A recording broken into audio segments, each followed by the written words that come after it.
How to make collage photos in any Android mobile. Hello everyone, welcome to this channel. I'm here to help you out today. So without any delay, let's get started.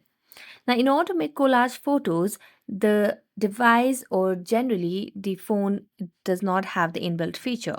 A lot of phones might have, but the particular device that I'm using that does not have it. So in such cases, what you can do is simply launch any of the photo editor app or third-party apps.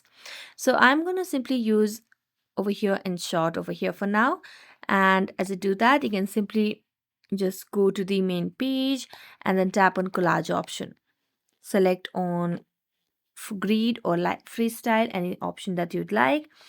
And then I'm going to select a very random pictures over here and then just check it. Now you can simply make necessary edits like layout, border, or anything that you like, canvas, background, text, stickers, and everything. And if you're done with editing, tap on export, and that's how you can make collage photos in any Android mobile. So that's it. Thank you so much for watching this video and see you next time.